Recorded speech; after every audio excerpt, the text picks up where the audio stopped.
अच्छा ये quadratic equation की टाइप्स में एक एक्सटेंशन है। हमें किसी भी टाइप की इक्वेशन दी जाएगी, उसको हम लोगों ने ऐसा कुछ अरेंज करना है कि उसकी फॉर्म क्वाड्रेटिक फॉर्म आ जाए। तो हमें पता है क्वाड्रेटिक फॉर्म की ओरिजिनल शेप क्या थी, a x square plus b x plus c equal to zero. इस टाइप की कोई इक्वेशन हो जिसमें पहले ए एक्स स्क्वायर हो, फिर एक्स हो, फिर कांस्टेंट हो, फिर जीरो, तो होती है क्वाड्रेटिक फॉर्म। तो मुझे कोई ऐसी डिफरेंट टाइप की इक्वेशन दी जाएंगी जिसको मैं कुछ इस तरह के प्रोसेस करूंगी कि एट द एंड ये क्वाड्रेटिक फॉर्म की इक्वेशन बननी हो। ठीक है, इसमें इस इक्वेशन में टाइप्स ऑफ क्वाड्रेटिक इक्वेशन पढ़ेंगे। ठीक है, हम लोग जिसमें पढ़ेंगे टाइप 1 क्वाड्रेटिक इक्वेशन, ठीक है, टाइप 2 क्वाड्रेटिक इक्वेशन, ठीक है, फिर पढ़ेंगे एक्सपोनेंशियल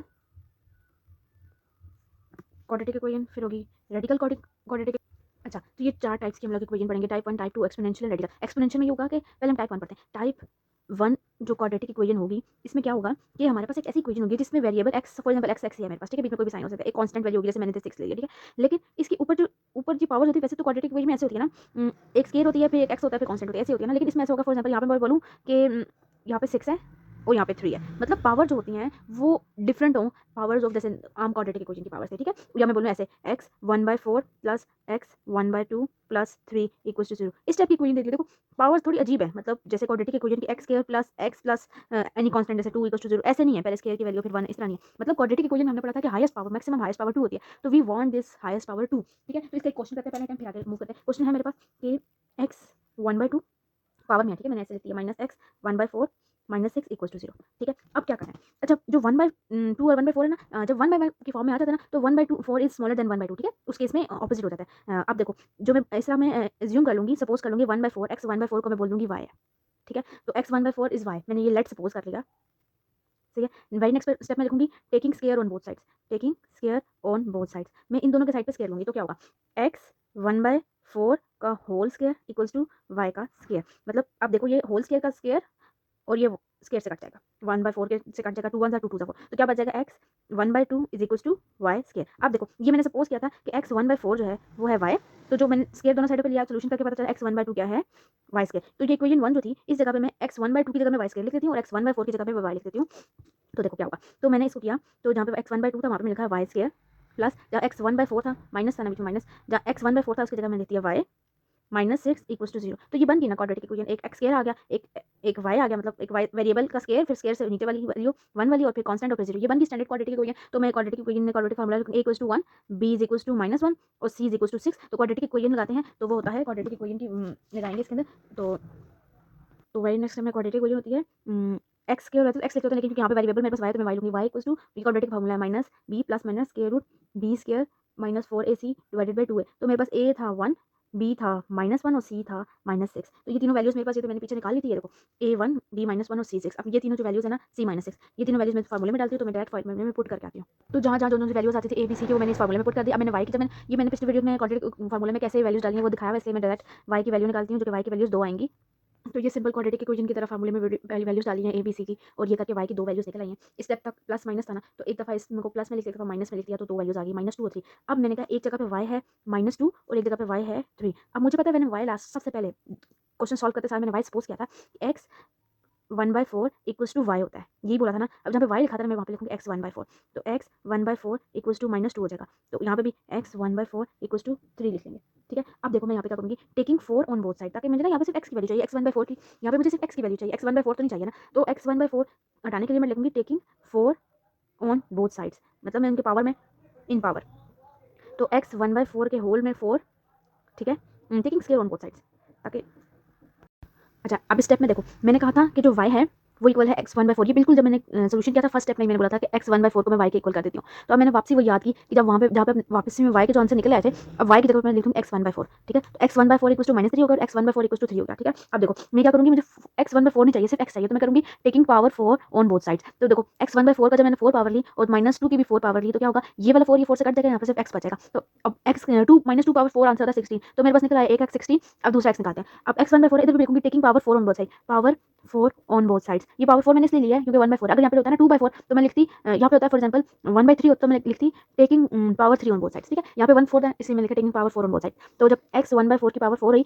और 3 की पावर भी 4 रही, तो ये 4 इस 4 से कट जाएगा, सिर्फ x बच गया, और 3 पावर 4 होता है 81, तो x की वैल्यू एक निकल आई 81 और एक आई 60। तो ये सारा सेम था, बस स्टार्टिंग में ऐसे किया था, हमने इक्वेशन को रिड्यूस किया था क्वाड्रेटिक। देखो ये इक्वेशन गिवन थी, इसको मैंने ऐसे कुछ किया कि मतलब सपोजिशन कर ली कि ये y है और y स्क्वायर है, मतलब यूं बना लिया था जब, तो ये होगी इक्वेशन ये थी, उसको मैंने रिड्यूस कर दिया क्वाड्रेटिक फॉर्म में, और क्वाड्रेटिक फॉर्म में लाने के बाद y के 2 आंसर निकाल दिया। लेकिन मुझे लगता है तो y तो मैंने सपोज किया है y तो बेसिकली x 1/4 के इक्वल है, फिर मैंने x by 1/4 लेके फिर हम लोगों ने आगे फर्दर प्रोसीडिंग की और मेरे पास एट द एंड जो है ना ये 2x के आंसर निकला है। इसी तरह का दूसरा क्वेश्चन है जो कि मैं सिर्फ स्टार्टिंग बताऊंगी, आगे को सॉल्व करना है। x power 6 minus 9x3 plus 8 equal to 0। अभी ये देखो ये भी क्वाड्रेटिक फॉर्म बन सकती है। देखो पहले पावर ना स्केयर है और ना फिर x वाली वैल्यू है और कांस्टेंट है, तो मतलब इसको ये है हमारे पास टाइप 1 इक्वेशन है, इसको रिड्यूस करना है हमने क्वाड्रेटिक इक्वेशन में। तो पहले हम ये वाली सेकंड वाली वैल्यू देखते हैं। मैं कहूंगी कि लेट्स सपोज स्टार्टिंग से करेंगे, लेट्स सपोज x पावर 3 जो है वो इक्वल है y के।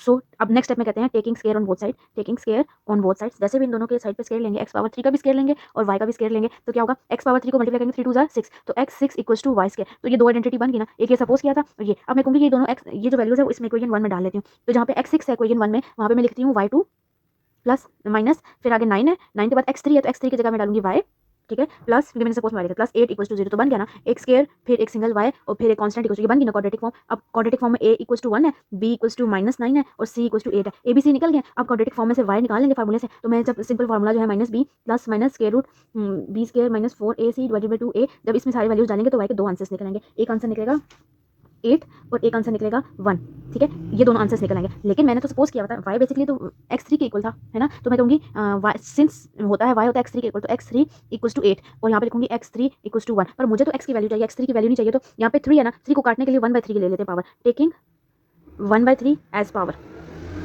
ठीक है, 1/3 एज पावर, ये क्यूब रूट एज पावर, 1/3 या क्यूब रूट एक बात होती है, ठीक है। तो cube root of x power 3, यहाँ पे क्यूब रूट के यहाँ पे 3 लगता होता है, ठीक है। इट टेल अस कि ये जो स्क्वायर रूट है क्यूब रूट है, cube root of x power 3 और क्यूब रूट ऑफ 8, इसके यहाँ पे 3 लिखूंगी, इसका मतलब है क्यूब रूट, ठीक है। तो ये हो गया, ये 3 पावर और ये क्यूब रूट काट जाएंगे, सिर्फ x बचेगा और 8 की क्यूब रूट जब हम लोग लेंगे तो उसका वैल्यू आती है 2, मतलब 2 को 3 टाइम्स में मल्टीप्लाई करते हैं तो 8 आता है ना, तो मतलब वो इस तरह निकला है। सो ये एक आंसर x का निकला, दूसरा x, तो x पावर 3 इक्वल्स टू है तो taking cube root on both sides, x cube equals to cube root of 3 1, then ये 3 और ये क्यूब रूट कर जाएगा, सिर्फ x बचेगा और 1 का क्यूब रूट होता है 1, तो x के दो आंसर्स निकल आए हैं। That's all about this question. अब क्वेश्चन किसी भी टाइप का है उसको उसकी ऐसी पावर आ रही हो कि एक से एक सेकंड वाली पावर इस का डबल करो तो फर्स्ट वाली बन रही है। और दूसरी बहुत बड़ी निशानी है कि इक्वेशन में सेम वेरिएबल होगा, दोनों x है, ठीक है, उसको रिड्यूस करेंगे कोई और वेरिएबल में, y में रख लिया। जब y का आंसर निकल आएगा उस y को सपोज वैल्यू में फिर हम लोग देखेंगे स्टार्टिंग वाली सपोजिशन y क्या थी, x क्यूब थी, वो डालकर हम लोग ये वाली इक्वेशन फाइंड आउट कर लेंगे। अच्छा, अब ये थर्ड इक्वेशन है। अभी देखो इसमें दो पावर्स वाली हैं, पावर्स में देखो कितनी अजीब सी मतलब पावर दी हुई है और साथ एक कांस्टेंट वैल्यू, तो उसको अरेंज पहले कर लेते हैं। x पावर 2/5 प्लस यहाँ पे प्लस 6 है ना, इस साइड पे ले आते हैं, -6 x power 1/5 plus 8 equal to 0। अब ये थोड़ी सी स्टैंडर्ड की शक्ल बनी है, लेकिन देखो पहले ये जो मैंने क्या कहा था इसको ले लेंगे, जो सेकंड वाली वैल्यू है उसको मैं बोलूँगी x पावर 1/5, जो मैं बोल रही हूँ सपोज कर रही हूँ कि वो y इक्वल है, सपोज कर लिया, ठीक है, ये y के इक्वल है। तो टेकिंग स्केयर फिर और both sides, taking square on both side, जब दोनों का स्केयर लिया, x पावर 1/5 का जब स्केयर लिया और y स्केयर दोनों साइड पे स्केयर ले लिया, ये 2 उस 1 के साथ मल्टीप्लाई होकर x पावर 2/5 बना जाएगा जो कि y स्केयर के इक्वल है। तो मेरे पास y स्केयर और ये मिल गया। तो जहाँ पे इस इक्वेशन में जहाँ पे x पावर 2/5 है वहाँ पे मैं लिखूंगी y square minus 6 x power 1/5 की जगह पे लिखूंगी y plus 8 equals to 0। Then ये मिल गया मेरे पास a equals to 1, b is equals to -6 और c इक्वल्स टू 8। तो ये मेरे पास a b c निकल आया। क्वाड्रेटिक इक्वेशन से y निकालूंगी, क्वाड्रेटिक में -b plus -4ac b square -4ac divided bye 2 है, मतलब क्वाड्रेटिक इक्वेशन से क्वाड्रेटिक फार्मूला से मैंने y की दो वैल्यूज निकाली, y की दो वैल्यूज एक आएगी 2 और एक आएगी 4। ये सॉल्व करना मैंने डायरेक्ट लिख रही हूँ, सॉल्व करना मैंने पिछली वीडियो में बताया, इसलिए ये वो होगी। अब मैंने कहा था y की सपोज वैल्यू डालो, y किसको सपोज किया था, y क्या है x पावर 1/5 इक्वल्स टू 2, इधर भी y की जगह x पावर 1/5 इक्वल्स टू 2, पर मुझे तो x नहीं चाहिए, मुझे तो y सिर्फ x चाहिए, मुझे 1/5 नहीं चाहिए साथ। तो taking fifth power on both sides, x power 1/5 का जब 5 पावर लूंगी और 2 की पावर भी 5 लूंगी दोनों साइडों पे, ये 5 ये वैसे कट जाएगा, सिर्फ x पावर 1 मतलब सिर्फ x बच गया और 2 पे 5 टाइम्स मल्टीप्लाई करेंगे तो 2 2 4 4 2 8 8 2 16 16 2 32, तो आ जाएगा 32। एक x की वैल्यू याद है। अब दूसरी इधर भी taking fifth on both side लूंगी, ठीक है, तो ये देखो x पावर 1/5 इक्वल्स टू 4 है ना, तो अब टेकिंग 5 ऑन बोथ साइड्स, सही है, ये 5 कट जाएगा, यहाँ पे सिर्फ x बच जाएगा, x इक्वल्स टू 5, 4 पावर 5 जो होता है वो है 1024 के इक्वल। तो ये दोनों x की वैल्यू निकल गई। तो मतलब जैसे अजीबोगरीब सी पावर दी हुई, पावर में अच्छा अब एक आगे एक इक्वेशन हम पढ़ेंगे उसमें भी पावर ऐसी होंगी, लेकिन उस पावर में इस पावर में फर्क क्या होगा, यहाँ पे 2/5 है ना, कोई एक्सपेरिमेंट तो नहीं है ना, उस इक्वेशन में फॉर एग्जांपल x की पावर में 2x दिया होगा, मतलब ऊपर पावर में भी वेरिएबल होगा। ऐसे इक्वेशन को एक्सपोनेंशियल इक्वेशन जो हम बाद में पढ़ेंगे वो होती हैं। तो एक्सपोनेंशियल इक्वेशन और ये जो टाइप 1 इक्वेशन है, तो इसमें डिफरेंशिएट करने का तरीका ये है कि टाइप 1 इक्वेशन में ऊपर पावर में कोई वेरिएबल नहीं होगा, मतलब x y कुछ नहीं होगा, ठीक है, पावर में सिर्फ मैथमेटिकली 2 4 6 1/2 ऐसे वैल्यूज होंगे, तो वो भी टाइप 1 इक्वेशन, तो उसको ऐसे सॉल्व करना है।